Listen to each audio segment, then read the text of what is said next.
A single Canadian penny, 1 cent, face value. One sold for insane value, not a rare gold coin, not a silver dollar. A copper penny, the kind most people throw in a jar and forget. And it's not just one freak coin. Right now, ordinary-looking pennies from 1966, 1987, and 2008 are quietly selling collectors for hundreds of dollars each, simply because of tiny details almost nobody checks. By the end of this video, you'll know exactly what to look for in your own change. First coin, 1966 Canada 1 cent. At first glance, it appears to be nothing more than a worn, reddish-brown penny scraped together from Grandpa's coin drawer. Yet this particular date sits at a quiet turning point in Canadian minting history that most casual owners never notice. Stick with us, because what looks like pocket change may actually represent the last stable year of a design and composition standard before Canada's coinage entered a period of real transformation. The 1966 cent was struck during the final stretch of Queen Elizabeth II's first coinage portrait era, just 1 year before Canada's centennial celebrations reshaped the entire circulating coin lineup in 1967. That context matters. 1966 represents the last ordinary year before commemorative fever swept through Canadian minting, making it something of a bridge coin between two design generations. On the obverse, sculptor Arnold Mackin's youthful profile of Elizabeth II faces right, encircled by the Latin inscription identifying her as Queen of Canada. The reverse, designed decades earlier by George Kruger Gray, presents two maple leaves on a single twig, a design so enduring it appeared on Canadian cents from 1937 all the way through the late 1990s. Kruger Gray's leaves were meant to evoke Canadian national identity in its simplest, most recognizable form, a maple leaf, not yet the stylized icon of the flag era, but a botanically accurate rendering rooted in the country's natural landscape. Technically speaking, the 1966 cent was struck in a bronze alloy of 98% copper, with the remaining balance split between tin and zinc, giving it that warm reddish tone collectors call full mint red when preserved untouched. It weighs approximately 3.24 grams, measures 19.05 millimeters in diameter, and carries a plain, smooth edge typical of Canadian small-denomination coinage. Mintage that year ran into the tens of millions, making circulated examples common, but high-grade, fully lustrous specimens considerably rarer than people assume. This is where grading becomes essential. Professional grading services use what's known as a Sheldon scale, a numerical system running from 1 to 70, where a coin graded MS-65 or higher exhibits strong original luster, sharp strike detail on the maple leaves, and an absence of contact marks or discoloration. That distinction matters enormously for a coin like this one. A well-worn 1966 cent might be worth only a few cents in circulated condition, but coins certified MS 66 red with vibrant, undisturbed luster can realize genuinely surprising sums. For a well-preserved mint state 1966 cent certified in the MS 65 to MS 66 red range, authenticated examples have realized between roughly $40 and $150, depending on certification, grade, and current collector demand. Now, the investigation deepens when we look at varieties and errors. The 1966 cent, like many coins from mid-century Canadian production runs, occasionally surfaces with off-center strikes, clipped planchets where the coin blank was cut improperly from a metal strip, or double-die impressions where the design elements show a subtle doubling on the lettering or leaf veins. These aren't common, and responsible collectors always emphasize that identifying a genuine error requires careful examination under magnification, not just a hopeful glance. For authenticated error or variety examples, a dramatically off-center strike or confirmed double-die specimen, prices climb substantially higher, with some certified pieces realizing $200 to $600 or more, again depending on the severity of the error and the overall eye appeal of the coin. It's worth pausing here to address something important. Headline auction results you may have seen online, where a single exceptional 1966 cent reportedly sold for an eye-popping figure, should never be interpreted as representative of every 1966 cent in circulation. Those results reflect rare, top population examples with perfect grading and often unique error characteristics, not the coin sitting in your coffee can. If you believe you may have a valuable example, the guidance from experienced numismatists is consistent. Never clean the coin, as cleaning strips original luster and can permanently destroy collector value. Stored in inert archival holders rather than plastic bags or paper envelopes that can chemically react with the metal over time. And always handle coins only by their edges, avoiding contact with the flat surfaces where skin oils cause long-term toning damage. There's something almost poetic about a coin minted a year before Canada Centennial, a quiet, unassuming penny that predates the fireworks and commemorative fanfare of 1967, carrying instead the simple continuity of everyday currency into a moment of national celebration. Next coin, 1987 Canada 1 cent. At first glance, it appears to be just another dull copper penny from the late 1980s. But this date falls within a narrower, more specific composition window that separates it meaningfully from both its older and newer cousins. What seems like an unremarkable decade-old coin actually sits inside a production era collectors track with real precision. By 1987, Canada had already revised its cent specifications once, back in 1982, reducing the coin's weight and adjusting the alloys slightly while retaining familiar Kruger gray maple leaf reverse. The late 1980s were a period of quiet stability for Canadian coinage.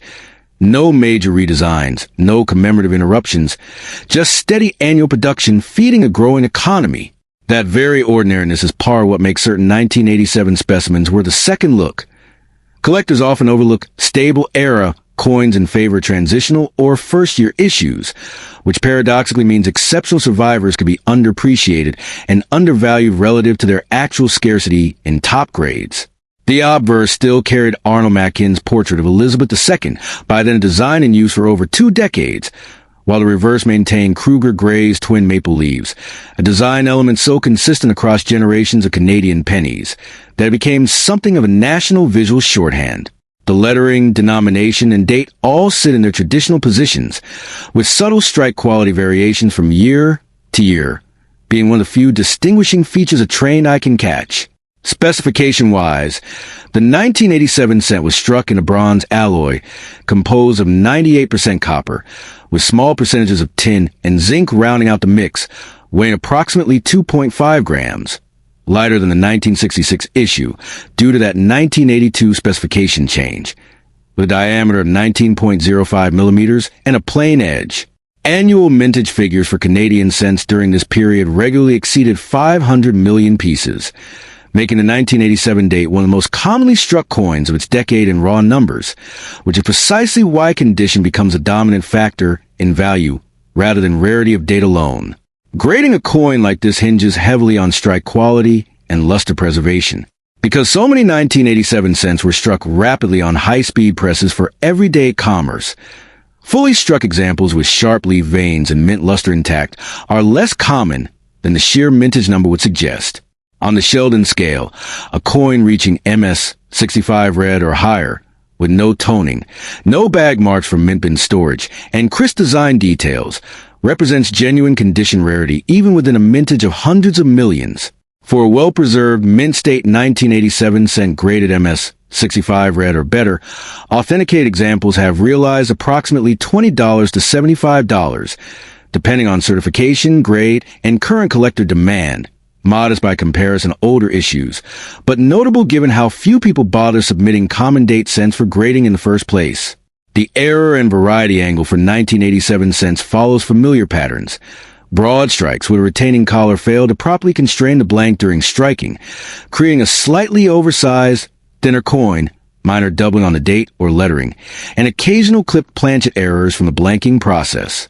These errors occur across essentially every date in the production era, but confirmed, certified examples from any single year remain a small fraction of total mintage.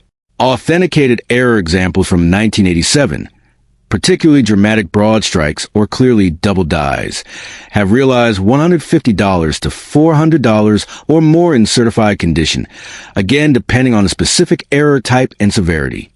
As always, it bears repeating.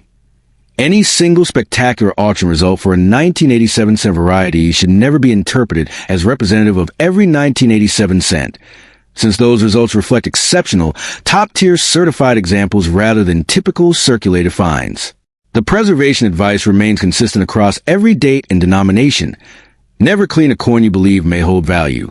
Use inert archival holders designed specifically for numismatic storage, and handle coins only by their edges to prevent oils and moisture from degrading the surface. If you suspect genuine rarity or an error, third-party certification through a recognized grading service provides both authentication and a stable, standardized grade that the collector market trusts.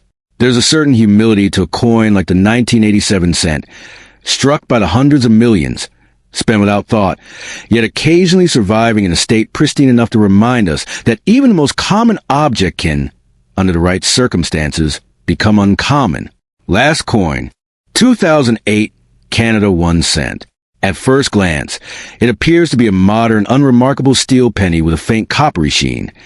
Yet this date captures Canada's coinage right in the middle of one of its most significant material transitions in decades. What looks like just another 21st century cent actually represents a coin struck using technology and materials fundamentally different from either of the two coins we've already discussed. By 2008, Canada had moved away from traditional bronze coinage entirely. In the year 2000, the Royal Canadian Mint transitioned the 1 cent piece to a copper-plated steel composition, driven largely by the rising cost of copper relative to the coin's face value. This shift reflects a broader story playing out across mints worldwide during this era, as base metal prices forced central banks and mints to rethink what small change could realistically be made from without costing more to produce than it was worth in circulation. The obverse of the 2008 cent features Susanna Blunt's updated, more mature portrait of Elizabeth II, first introduced in 2003, replacing the youthful Mackin effigy that had graced Canadian coinage for decades. This design also incorporates the Royal Canadian Mint's distinctive logo, a small maple leaf mark added to circulating coinage beginning in 2006, which helps collectors quickly distinguish pre-2006 from post-2006 issues at a glance. The reverse retained the familiar twin maple leaf design, though by this point produced using updated tooling optimized for new plated steel blanks rather than solid bronze. Technically, the 2008 cent is composed of steel plated with copper, containing approximately 94% steel core with a thin copper plating, weighing around 2.35 grams, with a diameter of 19.05 millimeters and a plain edge, noticeably lighter than either the 1966 or 1987 issues, and importantly magnetic, since steel responds to magnets while bronze does not.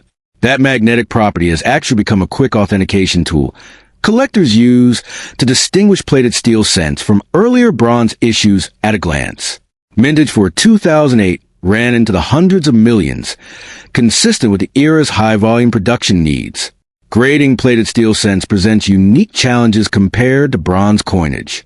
The copper plating can be prone to spotting, environmental damage, or plating flaws straight from the mint, meaning that on the Sheldon scale, a coin needs not just strong strike quality and full luster, but also flawless, even plating to achieve top designations like MS-66 or MS-67.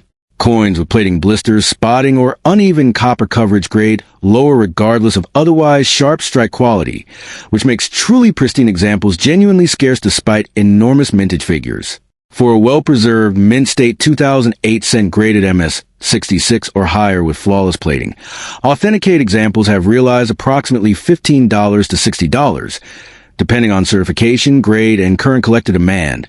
Modest figures reflecting the coin's youth and abundance, but climbing steadily as more collectors begin specializing in modern Canadian coinage. The error category is where 2008 cents get genuinely interesting. Plated steel blanks are prone to distinct error types not seen in older bronze coinage. Plating blisters and delamination, where the copper layer separates from the steel core, off-center strikes, and occasional retained cut errors from die deterioration. Because this composition was still relatively new at the mint level, minor production inconsistencies occurred more frequently during these years than in the well-established bronze era. Authenticated error examples from 2008, particularly dramatic plating delamination errors or significant off-center strikes, have realized $100 to $350 or more in certified condition, depending on the rarity and visual drama of the specific error. And once again, the caveat holds true across every coin in this video. Any exceptional single auction result should never be interpreted as representative of every 2008 cent, since those figures reflect rare, top population certified examples rather than the average find. The same preservation principles apply here as with the older bronze issues, perhaps even more so given the plating's vulnerability. Never clean a plated steel coin, since even gentle cleaning can strip or damage the thin copper layer irreversibly. Store examples in inert archival holders. Handle only by the edges, and seek third-party certification if you believe you're holding something genuinely scarce. It's a fitting closing note that the 2008 cent, struck from steel rather than solid copper, quietly marked the beginning of the end for Canada's 1 cent piece altogether. The coin was discontinued from circulation in 2013, making even common examples from this final composition era small artifacts of a currency denomination that no longer exists.